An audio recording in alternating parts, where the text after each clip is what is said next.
Magandang umaga po sa ating lahat mga kabutbot. Nandito po tayo ngayon sa bayan ng Santa Cruz, dito po sa pinakang tapat ng DepEd, sapagkat tayo po ay pupunta ng Manila Zoo para sa isang training na gagawin po sa Pasay, ang Hair Asia. At ayan, syempre nandito po tayo habang nag-aantay tayo ng pag-alis ng van. At nandito na nga po tayo sa Balanacan Port, kung saan napakaganda pala ng view din. Ngayon ko lang po ito nakita mga kabutbot, at talaga namang yanong alat ng water lily dito.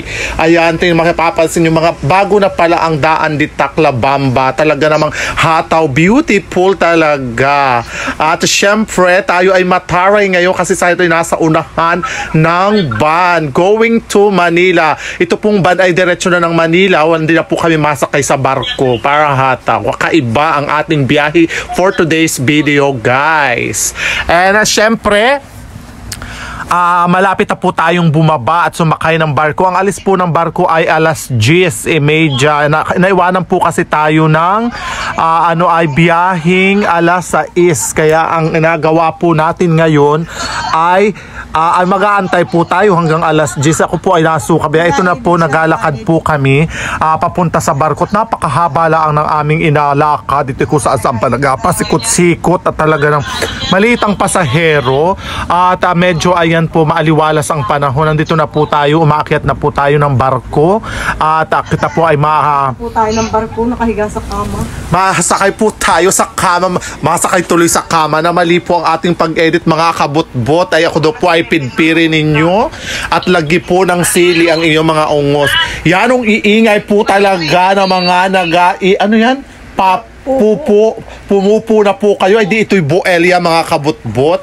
Ayan, nandito po ako ngayon. Ayan, hihiga na po tayo at nakapili na tayo ng higaan. Ayan, social talaga. Ayan po. At sa wakas guys, sa ating pong 4 na oras o 3 oras na ay biyahe sa karagatang ito, ay tayo po ay pababa na ng barko at masakay naman tayo ng Inagaong. Masakay na kita ng Inagaong bus. At ayan, at ito na nga, bumababa na po tayo ng hagdan at tayo po ay mababa na ng barko. At talaga namang napakarami ng pasahero ngayon. Ang lakas ng alon guys, suka nga ako ng suka pagdating ko dito. Pagbaba ko ay suka ako ng suka, nakakahiya sa mga tao. Yanong matay ang aking bunganga, kakaloka talaga. But anyway, ayan na.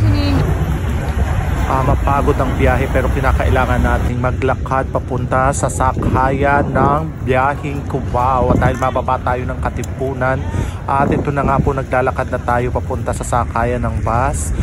At isa pa ay wala naman po tayong kasama, wala naman po tayong mag-aalalay sa atin, kaya tayo na lang po mag-isa ang sasakay sa bus going to Cubao.